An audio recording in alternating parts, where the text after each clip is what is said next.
रावण को विद्वान कहा जाता है और हनुमान जी को विद्यावान कहा जाता है।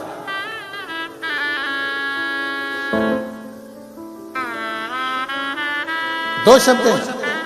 रावण को विद्वान कहा जा रहा है और हनुमान जी महाराज को विद्यावान कहा जा रहा है। हनुमान चालीसा के अंतर्गत आता है विद्यावान गुणी अति चातुर।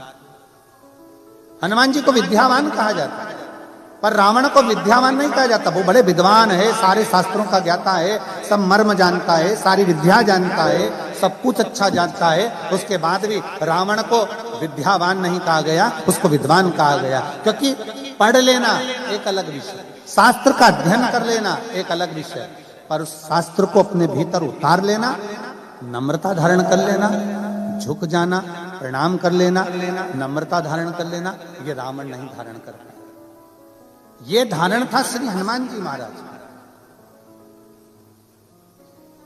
और विद्यावान गुणी अति चातुर, राम काज करिबे को आतुरे। हनुमान जी महाराज के भीतर विद्यावानता का चरित्र है कि जब हनुमान जी किसी से भी मिलते हैं, हनुमान जी कहीं पर भी जाते हैं, सबसे पहले हनुमान जी महाराज झुककर प्रणाम करते हैं, नमन करते हैं। एक बार तो ऐसा हुआ कि हनुमान जी महाराज जब राम जी से प्रथम बार मिलन करने के लिए गए, जब सुग्रीव ने भेजा पता करो कि दो वन में कोई मनुष्य आए हैं, घूम रहे हैं, हनुमान जी जब गए उनसे मिलने के लिए, ब्राह्मण का वेश था, संत का वेश था, और राम जी महाराज के चरणों को जाकर नमन करते हैं, प्रणाम करते हैं। राम जी जान गए कि यह कोई साधारण नहीं है, मैं क्षत्रिय और ये ब्राह्मण का रूप रख कर आया और मुझे नमन कर रहा है, प्रणाम कर रहा है, मतलब ये कोई सहज नहीं हो सकता, कोई साधारण नहीं हो सकता। इसके भीतर की विद्या सामने नजर आ रही है। विद्वान तो कोई भी बन सकता है, बहुत अध्ययन कर लीजिए, बहुत पढ़ लीजिए, बहुत शास्त्र पढ़ लीजिए, बहुत अध्ययन कर लीजिए, विद्वान कोई भी बन जाएगा, खूब आगे बढ़ जाओगे, विद्वत्ता आ जाएगी। पर विद्यावान बनना कठिन है, क्योंकि विद्यावान का सबसे बड़ा लक्षण है कि अपने बड़ों के आगे, अपने आदरणीयों के आगे, अपने गुरुजन के आगे, सत्कारियों के आगे हाथ जोड़कर झुककर प्रणाम कर लेना, ये विद्वत्ता होना चाहिए। ये विद्वत्ता होना चाहिए। इसी को नम्रता कहते हैं, इसी को सहजता कहते हैं। और मैंने तेरे ही भरोसे बाबा, तेरे ही भरोसे। आप लोग कथा में बैठे हो और आप लोग आस्था चैनल के माध्यम से जितना जितना आपको याद है उतना उतना साथ में बोलना भी। संकोच वश मत बैठना कि पास वाला ताली नहीं बजा रहा है तो मैं कैसे बजा। संकोच वश मत बैठना कि पास वाला नहीं बोल रहा था हम कैसे बोलेंगे। तो 3 दिन बाबा आपके पास में है और आप बाबा के पास में हो। अपने बाप से मिलने के लिए आप आए हो और आपका बाप अपनी बेटियों से मिलने के लिए, बेटों से मिलने के लिए आया है। तो ये भाव लेकर शिव कथा एक माता पिता के तुल्य है। और मैंने तेरे ही भरोसे बाबा, तेरे ही भरोसे हवा बिच उड़ती जावांगी बाबा, डोर हथो छड़ी नामे कटी जावांगी। भोले मैं तेरी पतंग, शंभू मैं तेरी पतंग, हवा विच उड़ती जावांगी। आप चुप रहो, इनकी सुनने दो मुझे।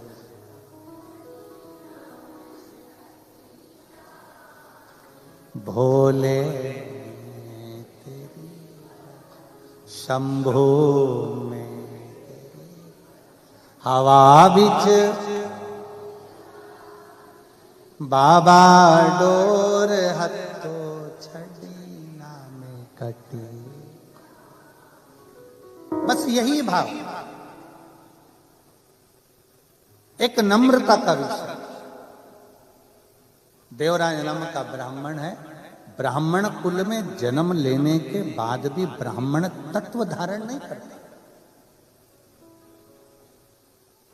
उसके भीतर ब्राह्मण तत्व नहीं है, भटक रहा है।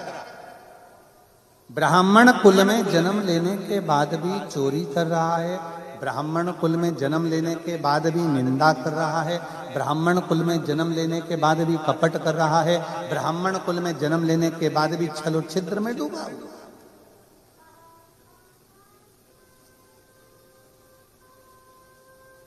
कोई पुण्य हमारा सामने आए तो हम परमात्मा की शरणागति ग्रहण करें। आप लोगों को मालूम होगा आज कितनी तारीख है? जम के बोलो जरा। 9। दिन कौन सा है? सोमवार। तिथि अष्टमी। कितनी किस्मत लेकर आए हो तुम, विचार कर लो। सोमवार की अष्टमी के दिन कथा सुनो। आज हमारे पूरे भारत के लोग सोमवार की अष्टमी के दिन शंकर जी के मंदिर में जाकर बेलपत्र समर्पित करते हैं। शिव कथा सुनने के लिए पूरा विश्व आज तरसता है कि कैसे भी शिव महापुराण की कथा मिल जाए। और आज दुबई वालों के भाग्य खुल गए जो सोमवार की अष्टमी के दिन 9 तारीख को शिव पुराण।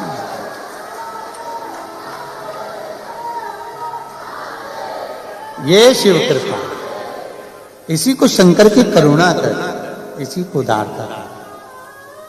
अब विचार करिए कि कुछ तो पुण्य होंगे ना तुम्हारे। अब तुम लोग जाओ ना अपने अपने घर पे तो नजर उतरवा लेना।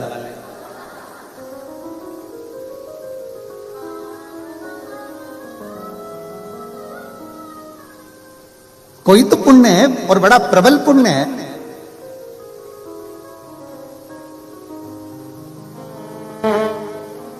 देवराज अच्छे पुण्य नहीं कर पाए, पर देवराज ने भले अच्छे पुण्य ना करे हों, पर देवराज की जो माता थी वो शिव के मंदिर रोज जाती। कोई भी व्रत करो, कोई भी आराधना करो, कोई भी तप करो, कोई भी साधना करो, कोई भी मंत्र जाप करो, उसका फल मिलेगा कि नहीं मिलेगा हमको नहीं मालूम।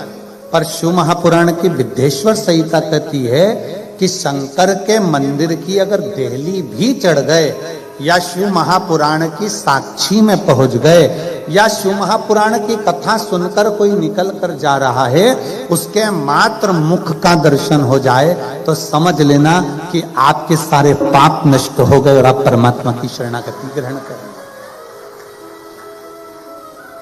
कितनी बड़ी बात लिखी है कि अगर मान लो गर्भस्थ कोई नारी है, गर्भस्थ कोई जीव है, हमारे दादा परदादा, हमारी दादी परदादी, नानी और नानी की भी कोई नानी, आदि शास्त्र कहता है कि कोई पुराण कोई शास्त्र 7 पीढ़ियों को उतारता है। महाराज जी शिव महापुराण की कथा कहती है, उज्जैन की ऋणमुक्तेश्वर मंदिर में पत्थरों पर अंकित लिखा हुआ है शिव महापुराण का लेख, कि केवल एक शिव महापुराण ऐसी है जो 7 पीढ़ी नहीं तारती है। शिव महापुराण ऐसी है जो 71 पीढ़ी को पार उतार देती है। 71 पीढ़ी को पार उतारती है। दादी का पक्ष, नानी का पक्ष। जो बेटा सुन रहा है उसके माँ बाप, उसके दादा दादी, और जो बेटी सुन रही है उसके माँ बाप, उसके दादा दादी और उसके नाना नाना, दोनों पक्ष चलते, दोनों पक्ष चलते।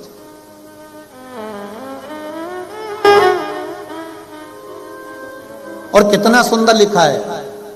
माता पार्वती जी ने एक बार भगवान देवाधिदेव महादेव से अमरनाथ की गुफा में प्रवेश कर कर पूछा था, जब अमर कथा भगवान शंकर पार्वती जी को श्रवण करा रहे थे। पार्वती जी को जब अमर कथा कर रहे हैं तब बाबा देवाधिदेव महादेव भगवान शंकर से माता पार्वती जी पूछती है कि कोई स्त्री, कोई नारी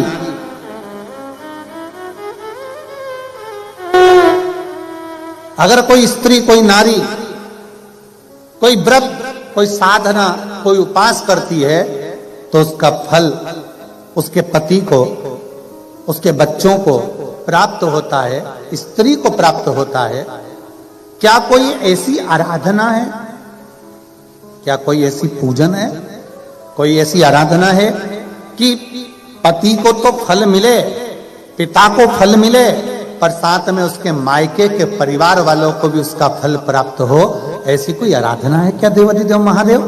भगवान शंकर कहते हैं पार्वती केवल एक है जो भूलवश भी मेरे नाम का उच्चारण कर लेता है या मुझ पर एक लोटा जल समर्पित कर देता है, उसका पुण्य बेटी के ससुराल को भी और उसके मायके को भी पार लगा देता है। ऐसी शिव महापुराण की कथा, ऐसी शंकर की कथा है।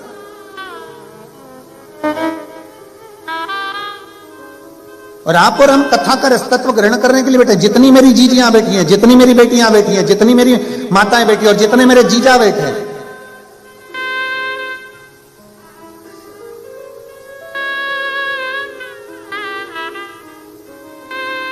जरा विचार करिएगा किस भाव से आप कथा सुन रहे हैं सोमवार की अष्टमी के दिन।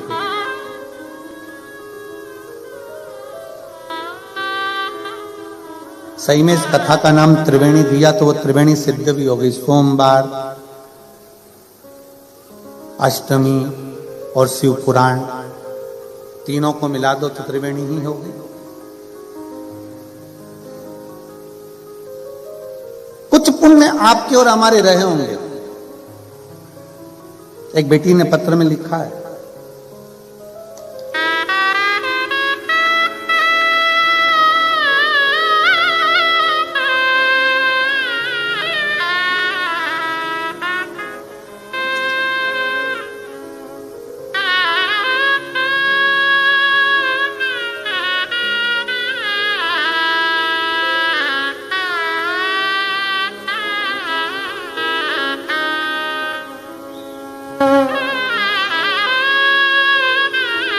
गुरुदेव, मेरा नाम प्रियंका पंकज सिंह गिरासे है। मैं दुबई में ही रहती हूँ। कहीं बैठी हूँ?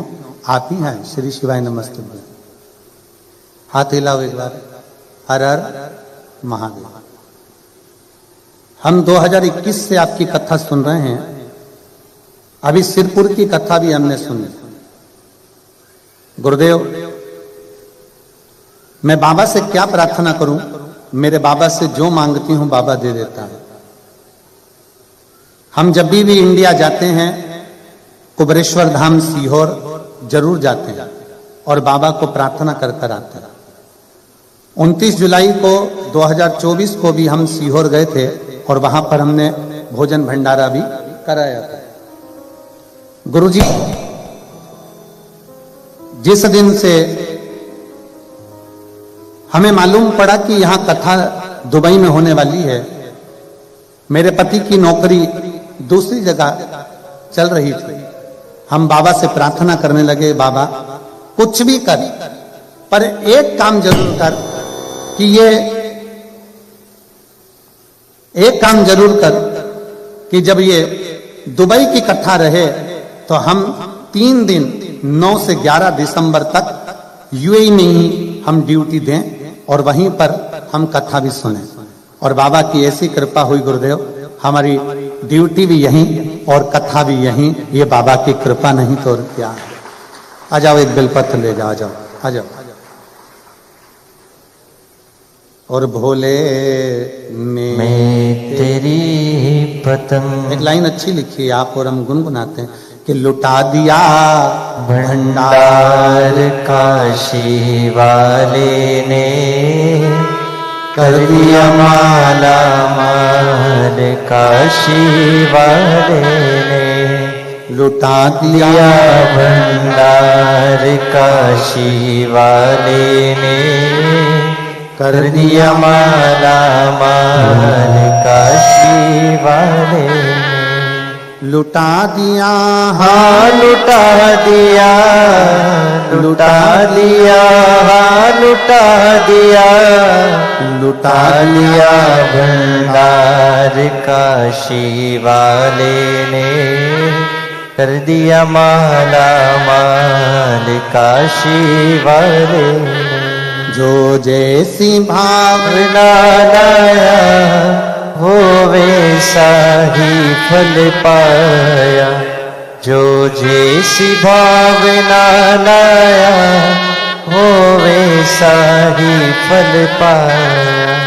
नहीं खाली उसे लौटाया, वो मन ही मन हर्षाया, नहीं खाई उसे लौटाया, वो मन ही मन हर्षाया।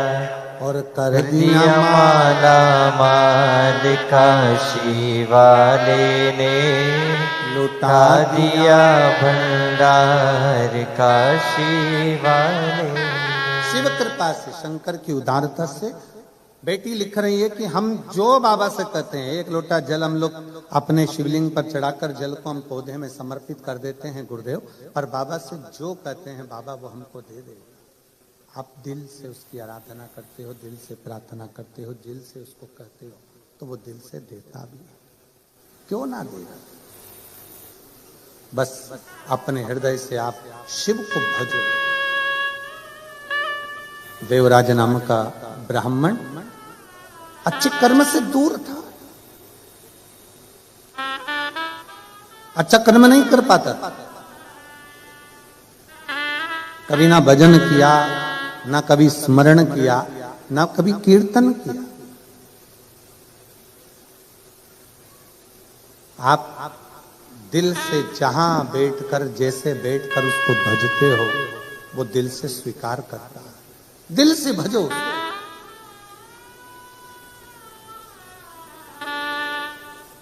देवराज मंदिर गया ही नहीं, कभी उसने शंकर के शिवलिंग का दर्शन ही नहीं करा, कभी देखा ही नहीं शिवलिंग।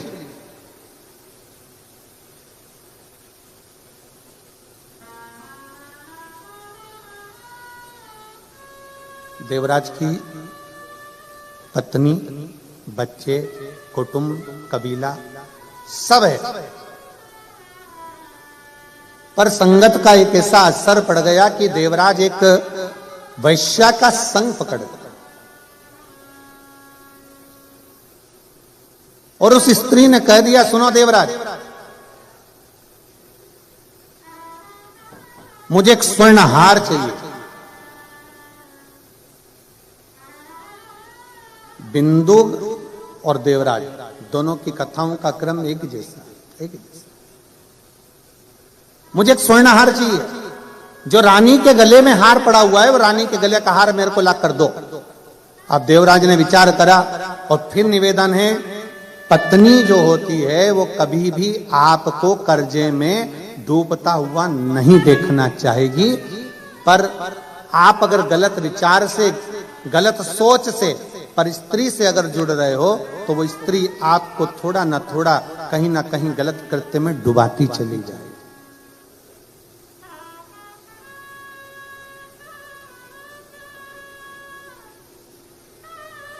वो डुबाती चली जाए।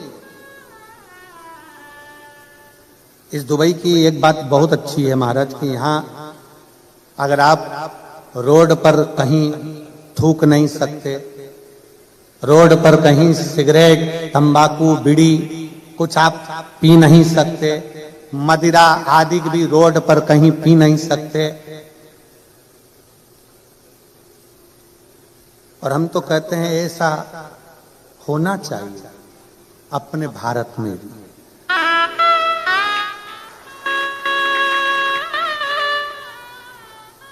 जहां मर्जी पड़ी वहां थूक दिया, जहां मर्जी पड़ी वहां बैठकर सिगरेट बीड़ी पी लिया, जहां मर्जी पड़ी वहां बैठकर मदिरा का पान कर लिया।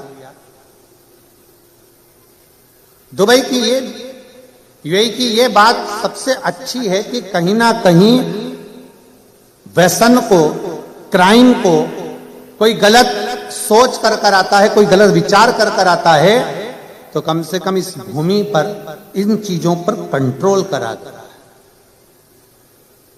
इन चीजों पर कंट्रोल करा गया। और हमने देखा रात्रि के समय पर भी बेटियां गाड़ियां चला रही हैं, घूम रही हैं, जा रहे हैं, आ रहे हैं। तो हमने पूछा, हमारे को लेकर आ रहे यजमान महोदय से कि हमने कहा ये यहाँ पर सेफ्टी बहुत है, तो कहा गुरुजी ये दुबई है, यहाँ पर कोई किसी को कुछ अपशब्द नहीं बोल सकता, कोई किसी से झगड़ा नहीं कर सकता, और कोई किसी के लिए गलत दृष्टि या गलत विचार नहीं रख सकता।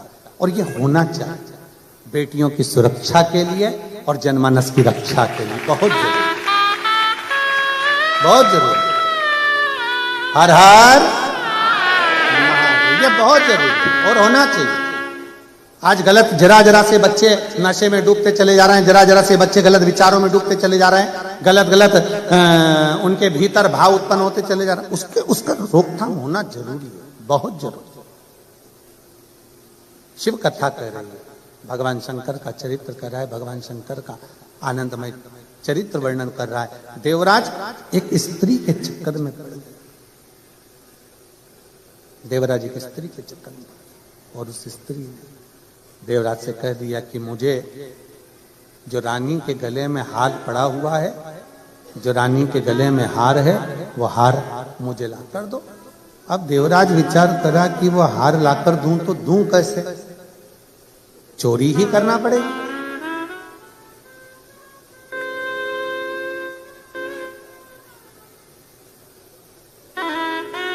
थोड़ा चोरी का धन एकत्रित करूंगा तभी तो मैं आगे बढ़ पाऊंगा, तभी तो मैं रानी को हार ला कर दे पाऊंगा। अब स्त्री ने जिद पकड़ ली, मुझे तो रानी के गले का हार चाहिए तो चाहिए, तुम लाकर दो और अभी लाकर दो।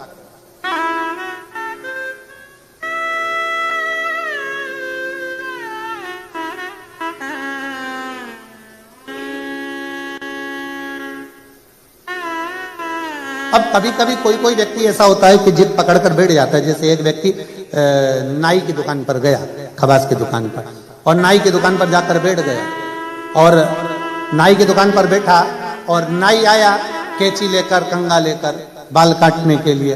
तो जैसे कैंची कंघा लेकर आया तो नाई ने देखा कि इसके सिर पर तो केवल 8 बाल हैं।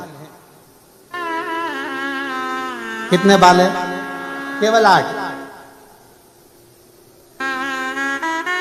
अब नाई को आ गई गुस्सा कि ये मेरी हंसी उड़ाने आया मेरी दुकान पर, जब इसके बाल थे ही नहीं तो मेरे पास आया काहे? तो नाई ने पूछा, बता गिनूं कि काटूं?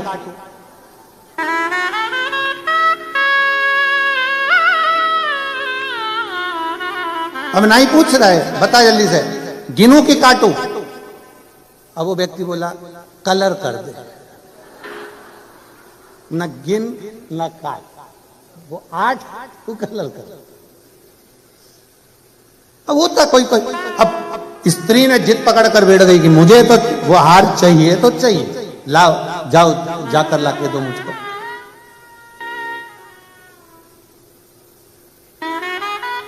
अभी की अभी जाओ और मुझे हार लाकर दो। अब कभी कभी कोई जिद्दी हो जाता है, कोई कोई उल्टी सोच रख लेता है, कोई कोई गलत विचार रख लेता है, सब चीज चलता रहता है जीवन। एक एक हमारा सुंदर चरित्र आता है श्रीमद् भागवत कथा में कि आत्मदेव की जो पत्नी थी धुंधली, वो भी उल्टे विचार की थी, गलत सोचती, गलत विचार रखती, बिल्कुल उल्टा विचार। कभी कभी हो जाता है ऐसा, गलत विचार रख लेते, उल्टा सोच रख लेते। एक पति की पत्नी थी, वो भी बड़ी उल्टी चलती थी, बहुत उल्टी। पति कहता आलू की सब्जी बना तो वो दाल बनाती थी, पति कहता मक्का की रोटी बना तो गेहूं की रोटी बनाती थी, पति कहता पीली साड़ी पहन तो वो नीली पहनती। बड़ी पति बड़ा दुखी था, सालों निकल गए, पति के 40 साल शादी में निकल गए। आखिरी में एक दिन पति बड़ा दुखी हो गया। और कभी कभी ऐसा नहीं है कि जिंदगी में टेंशन नहीं आता, 40 साल के बाद पति को दुख आया और पति अपने गुरुजी के पास गया, गुरुजी मेरे पिताजी मरे, उनका श्राद्ध नहीं हुआ, मेरी मां मरी, उसका श्राद्ध नहीं हुआ, ना पिंडदान करने देती है ना श्राद्ध जिमाती है, मैं मेरी पत्नी से बड़ा दुखी हूं, मैं मेरी पत्नी से बड़ा दुखी हूं। गुरुजी ने पूछा हुआ क्या? जब जब मैं पिंडदान का बोलता हूं वो कहती है तुम्हारे बाप कौन सा अच्छा काम करके गए जो उनका पिंडदान करा जाए, करने नहीं देती। अब तुम बताओ कि मैं क्या करूं? गुरुजी ने कहा एक काम कर, तू उल्टा चल। अब पति ने पूछा मैं उल्टा कैसे चलूं? कह देना श्राद्ध आए हैं, पिताजी का श्राद्ध नहीं करेंगे, हर चीज में तो उल्टा चल। उसने कहा ठीक है चल के देखता हूं। आज घर पर गया और पत्नी को आवाज लगा कर गया, सुनो कल पिताजी का श्राद्ध है पर अपन नहीं करेंगे। पत्नी जूड़ा कसती कसती आई, कैसे नहीं करेंगे? तुम्हारे 10-20 पिताजी थे, जरूर करेंगे। पति तक खुश हो गया, जिंदगी में पहली बार सीधी चली। अब उसको क्या मालूम था कि खुद उल्टा चला। अब गुरुजी ने बोला था जो काम करना उल्टा उल्टा चलना। उसने कहा सुनो पिताजी का, अब तू बोल रही है कि श्राद्ध खिलाना है तो कर देंगे, मना नहीं है, पर अपन गुलाब जामुन नहीं बनाएंगे, भजिए नहीं बनाएंगे, खीर नहीं बनाएंगे। इतने में पत्नी बोली कैसे नहीं बनाएंगे, सब बनाएंगे। फिर पति ने कहा अच्छा बना भी लेंगे ठीक है, पर अपने पंडित जी को भोजन करने नहीं बुलाएंगे। पत्नी बोली कैसे नहीं बुलाएंगे, बुलाएंगे और दक्षिणा भी देंगे। अब तो पति खुश हो गए, एकदम बढ़िया, मेरी पत्नी सही हो गई। पंडित जी आ गए,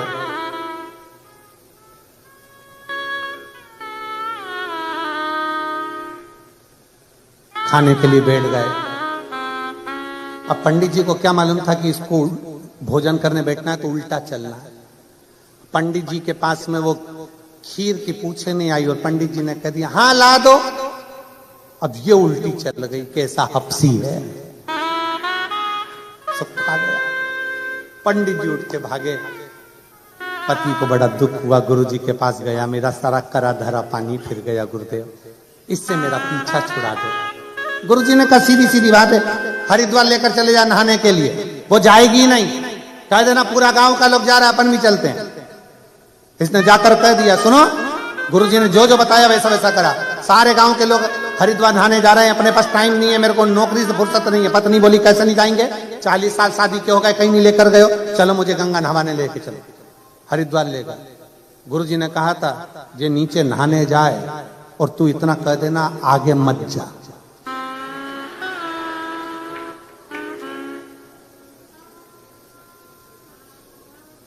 ये गंगा नहाने जा, तू कह देना आगे मत जा।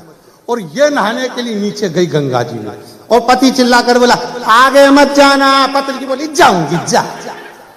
और जो आगे गई और गंगा जी में, इसने जेब में से नारियल निकाल के गंगा जी में छोड़ने वाला था, इतनी देर में इसने देखा कि पत्नी ने गंगा जी की चेन पकड़ ली, बच गई। और गुरुजी ने कहा था जब चेन पकड़ ले तो कह देना जम के पकड़। और इसने चेन पकड़ी और उसने कहा जम के पकड़, इसने कहा नहीं पकड़ना जा। जो छोड़ी पानी में दे गई। अब पति जेब में से नारियल निकाल के गंगा मैया ले जाए इसको, गंगा मैया ले जाए इसको, गंगा मैया ले जाए। ऐसी जिद किस काम की महाराज? तेरे डमरू की धुन सुन के मैं काशी नगरी आई हूँ। नमस्तु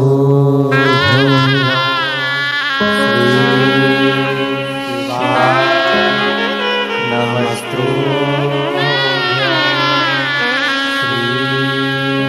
शिवाय नमस्तु शिवाय नमस्तु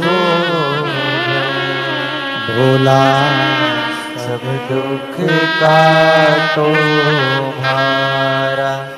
ओ भोला सब दुख काटो भारा।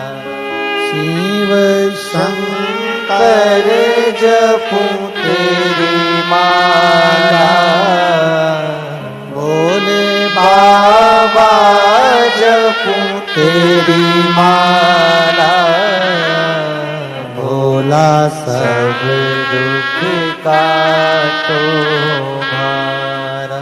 ओ भोला सब दुख काटो भारा। देश है मंगल मंगलकारी, देश है मंगल मंगलकारी। शमशान वासी हमारा, शमशान वासी हमारा। ओ भोला सब दुख काटो भारा। ओ भोला सब दुख काटो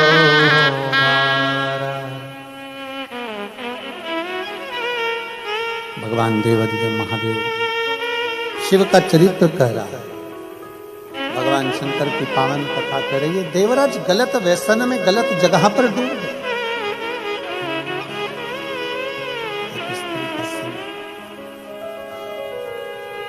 तो फिर निवेदन है जो पहले कथा में कहा, आज फिर कहते हैं, पर धन और पर नारी, पर धन और पर नारी एक दिन बर्बाद कर कर ही छोड़ते। पराई स्त्री पर पड़ी हुई दृष्टि और पराये धन पर पड़ी हुई दृष्टि हमें बर्बादी की ओर लेकर चली जाए।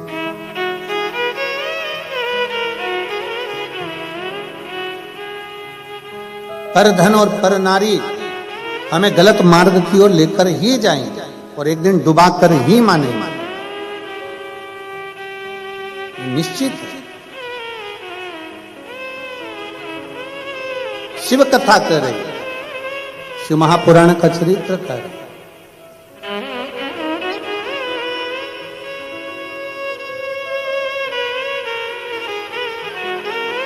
प्रयास करो, कितना सुंदर हम जहां ठहरे हैं, जिस बिला में, वहां के सामने देखो तो समुद्र की लहरें पड़ती रहती हैं सामने, समुद्र की। कितना सुंदर ज्ञान है। समुद्र में माणिक मोती सोना चांदी डाल दो, समुद्र किनारे पर छोड़ेगा क्या? नहीं। पर समुद्र में कचरा पटक दो, वो किनारे पर लगा देता है। शिव महापुराण भी यही कहती है कि जीवन में अगर कोई गलत विचार, गलत सोच, गलत दृष्टि, गलत भाव हमारे अंदर आ रहे हैं तो मन से समुद्र की लहर की तरह कचरे को बाहर फेंको, और भगवान का नाम अगर उतर रहा है, कोई अच्छा कार्य जिंदगी में आ रहा है, तो उसको अपने अंदर उतारने का प्रयास, उसको अपने भीतर उतारिए, उसको अपने अंदर ले जाने का प्रयास करें, उतारने का प्रयास करें। देवराज ब्राह्मण कुल में जन्म लेने के बाद भी वो कर्म श्रेष्ठ नहीं कर पाए, श्रेष्ठ कर्म नहीं कर पाए।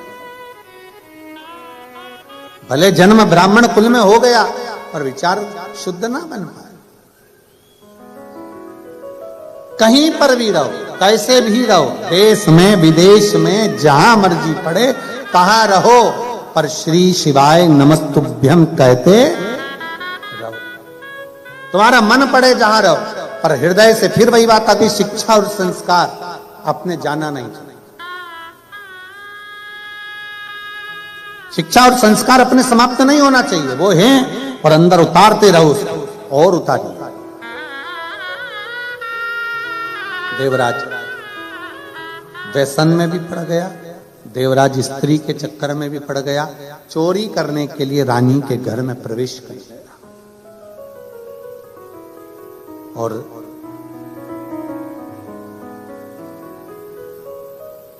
चोरी करने के लिए जब रानी के घर में प्रवेश करे, रानी का हार चाहिए था चोरी करने के लिए, जब अंदर गया, हार चुरा कर लेकर जब भागा, राजा को सूचना मिल गई कि रानी का हार कोई चुरा कर भागा है।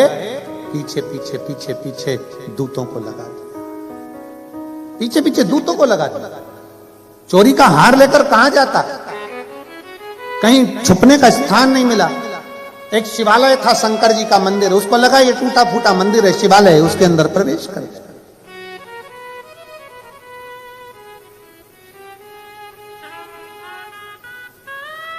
और उसको क्या मालूम था कि शंकर के मंदिर में अगर भूलवश भी अगर कोई पांव रख दे, शंकर के मंदिर में अगर कोई भूलवश भी चला जाए तो उसका फल क्या है, ये उसको अंदाजा नहीं।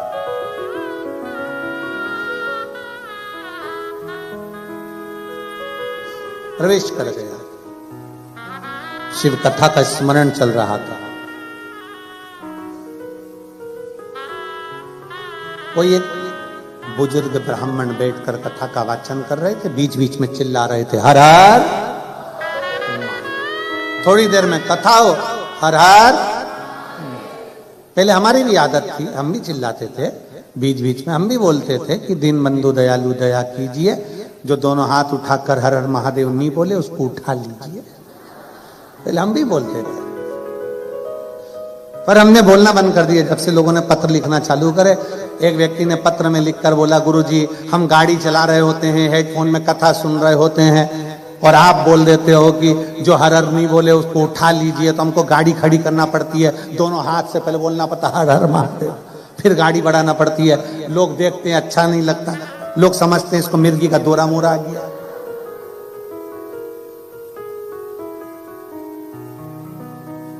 इसलिए हमने ये सब बोलना धीरे धीरे बंद कर दिया। अब बोलना बंद कर। अब ज्यादा तेज तेज हम हर हर महादेव ही नहीं बुलवाते, क्योंकि पास में कोई बेचारी सो रही है और तुम इतनी तेज चिल्ला दिए तो एकदम उसको ऐसा सदमा लग जाता।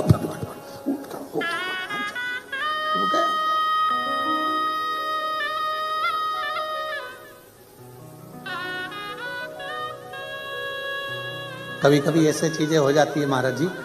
एक डॉक्टर साहब है इंदौर के, उनका केस एक जज साहब के पास में चल रहा है। अब वो जज साहब जब उनकी फाइल आती है वो तारीख पर तारीख दे जाते हैं। अब एक बार जज साहब पड़ गए बीमार, उन्हीं डॉक्टर के पास आ गए। हमने कहा क्या हो गया? पहले उनको अटैक आया। तो हमने कहा तुम भी तारीख दे दो, तुम भी तारीख। हो सकता है क्या? नहीं, जज तारीख देख सकता है पर डॉक्टर क्यों? क्योंकि डॉक्टर शंकर का एक रूप होता है, उसका कार्य है दरवाजे पर अगर कोई आया है तो उसके प्राणों को बचाना, उसके प्राणों की रक्षा करना, ये डॉक्टर का कार्य है। शंकर का कार्य क्या है? सारे देवता मिलकर जो कार्य नहीं करते वो मेरा देव अधिदेव महादेव करता है। अकाल मृत्यु वो मरे जो काम करे चंडाल कर काल, उसका क्या बिगाड़े जो भक्त हो महाकाल का। शिव का कार्य है क्या? जो भटक रहा है, अटक रहा है, कहीं छूट रहा है, उसको पकड़कर अपने पास में लेकर आ रहा है।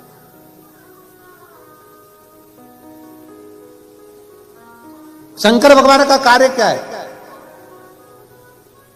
कोई मंजिल से भटक रहा है उसको वापस मंजिल पर लाना, कोई अटक रहा है उसको उस अटके हुए कार्य से निकाल।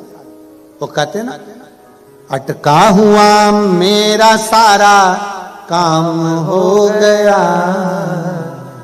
अटका हुआ मेरा सारा काम हो गया, वो काशी वाला मुझ पे मेहरबान हो गया, वो काशी वाला मुझ पे मेहरबान हो गया। अटका हुआ मेरा सारा काम हो गया, अटका हुआ मेरा सारा काम हो गया, वो काशी वाला मुझ पे मेहरबान हो गया, वो काशी वाला मुझ पे मेहरबान हो गया। बस शिव का कार्य क्या है? अगर कोई अटक रहा है, कोई फंस रहा है, बाबा शंकर पर आपने एक लोटा जल चढ़ाया है, वो मार्ग से निकाल दिया।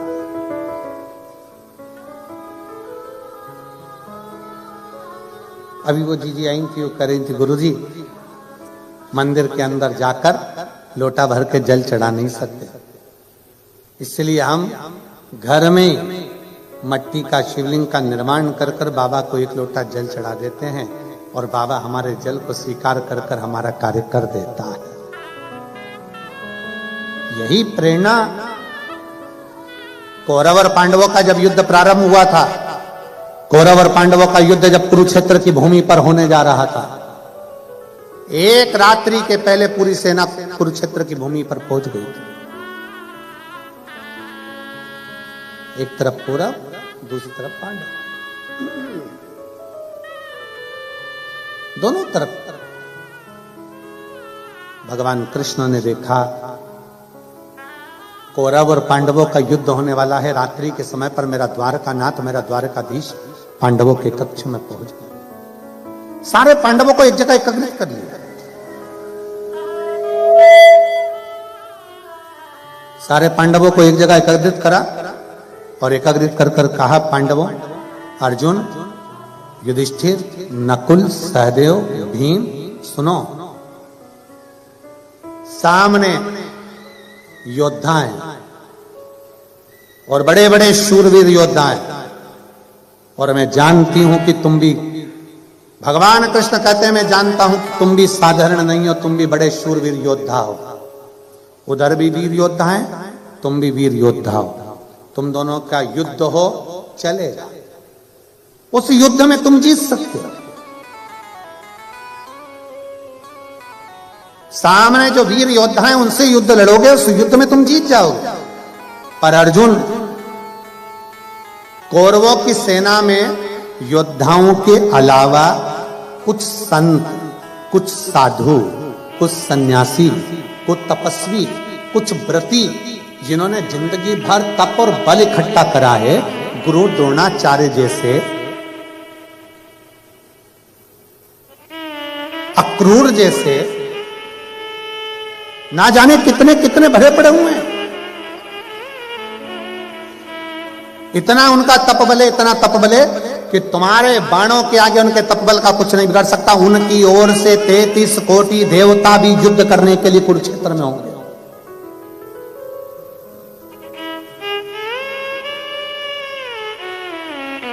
जब वो युद्ध लड़ेंगे, उनकी ओर से 33 कोटि देवता युद्ध लड़ने के लिए होंगे। अर्जुन ने पूछा, तो फिर करना क्या है? आप जो बोल दोगे हम वो कर लेंगे। भगवान कृष्ण ने कहा, अर्जुन एक काम करो, कल से युद्ध प्रारंभ होगा, तुम एक पार्थिव शिवलिंग का निर्माण करो। और पार्थिव शिवलिंग का निर्माण करना, फिर निवेदन है, पार्थिव शिवलिंग का निर्माण जरूरी नहीं है कि घर के अंदर आकर करो। तुम्हारे घर के बाहर जो गमला लगा है, उस गमले में अपने शिवलिंग की मिट्टी को थोड़ा सा उठाया और वहीं पर निर्माण कर कर घर में से एक लोटा जल भर के लाकर उसी पर चढ़ा दिया, दूसरा लोटा जल लाकर उसका विसर्जन कर दिया। वही मिट्टी, वही गमला, वहीं पर विसर्जन, उसी स्थान पर एक ही जगह।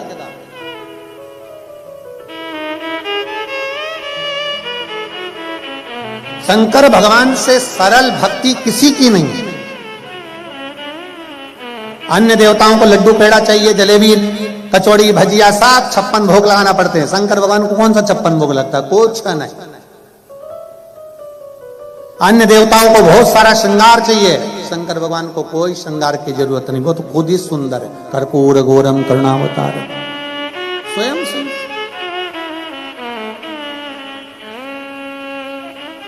दुनिया के देवताओं के लिए हजारों लाखों दीप जलाना पड़ते हैं, शंकर भगवान को दीपक लगाओ तो ठीक, ना लगाओ तो ठीक। वो देखते ही नहीं, क्योंकि उनके सिर पे पहले से चंद्रमा बैठा हुआ है, उनको क्या करना। जिसके खुद के जनरेटर है उसको लाइट से क्या मतलब, आए तो ठीक है, ना आए तो ठीक है।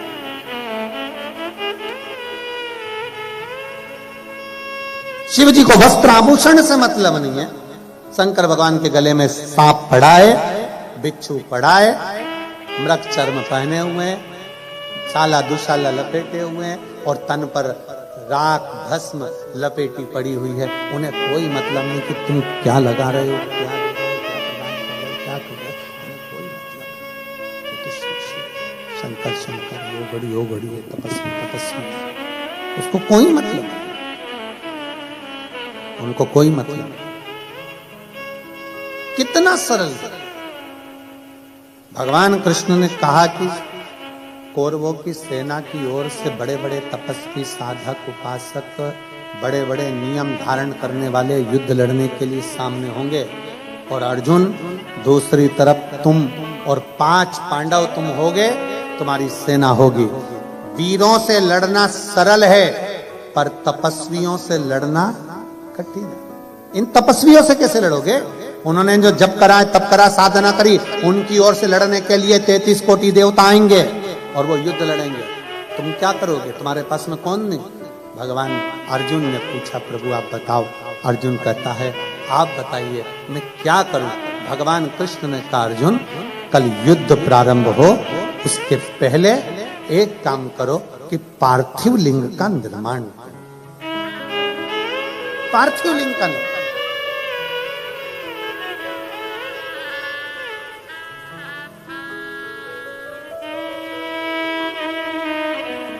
पार्थिव लिंग का निर्माण करने वाला कभी खाली नहीं जा सकता। एक पत्र है,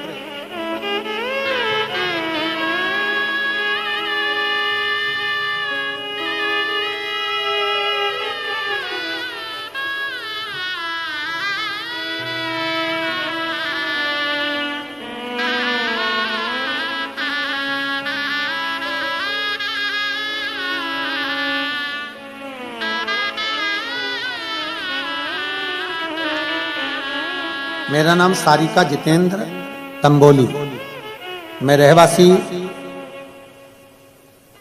रहने वाली भारत की शहदा जिला नंदुरबार महाराष्ट्र से हूं। कहीं बैठी हो तो हाथ हिला सकती है, अगर कहीं बैठी हो तो हाथ हिला सकती है। आप ही आए, ऐसा कर दो। श्री शिवाय नमस्ते। त्रिवेणी शिव महापुराण कथा आयोजन करवाने वाले परिवार को भोलेनाथ जी से यही दुआ मांगती हूं कि इनकी खूब लंबी आयु हो, इनके बहु बच्चे परिवार सब सुखी रहे, जिन्होंने हमको दुबई में शिव महापुराण की कथा सुनवाई है। बाबा की कृपा बनी। उनका इतना आभार व्यक्त करती हूं कि मेरे पास कोई शब्द नहीं है।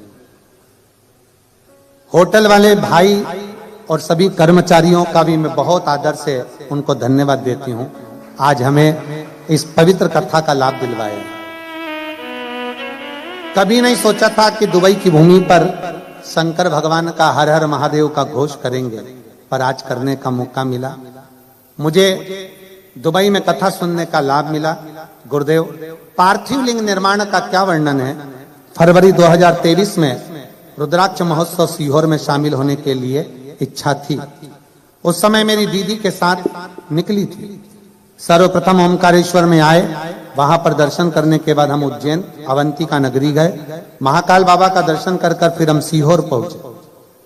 सीहोर पहुंचने पर वहां हमारा इतना मन लग गया कि वहां रुके।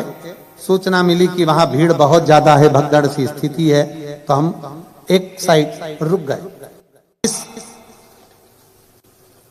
बाबा के धाम में पहुंचे और वहां जाकर हमने पार्थिव लिंग का पूजन करा, कंकर शंकर उठाकर उसकी विनती करी और बाबा से जो मांग कर आए। गुरुदेव, पूरा सप्ताह ही नहीं निकला और बाबा से मांगा था जॉब अच्छा, और बाबा ने हम जैसे ही आए वैसे ही अच्छी नौकरी का हमारे हाथ में लेटर आ गया। हम बाबा को नमन करते हैं। मैं हर रोज सुबह बाबा को एक लोटा जल चढ़ाती हूँ और बाबा से रोज प्रार्थना करती थी, बाबा कोई तो ऐसा भेज दे दुबई में जो शिव महापुराण की कथा करवा ले। बाबा से विनय करी और गुरुदेव यजमान परिवार को बहुत साधुवाद देती हूँ, उनके बहु बच्चों को, उनके पूरे परिवार को, जिन्होंने इस कथा का लाभ दुबई वासियों को दिया। आइए एक बेलपत्र ले जाओ, आ जाइए। पार्थिव लिंग के निर्माण का फल क्या, हम क्या मांगते हैं बाबा से। हम शिव से जो कहते हैं, हम शंकर भगवान से जो प्रार्थना करते हैं, हमारा बाबा वो स्वीकार करता है। और हम तो कहेंगे, यजमान परिवार से भी कहेंगे और आप सबसे कहेंगे, अगर बाबा आपको इतना देना तो जिंदगी में ऐसा सत्कर्म करते रहना चाहिए। बाबा अगर इस लायक बनाए आपको, ऐसा सत्कर्म करते रहे।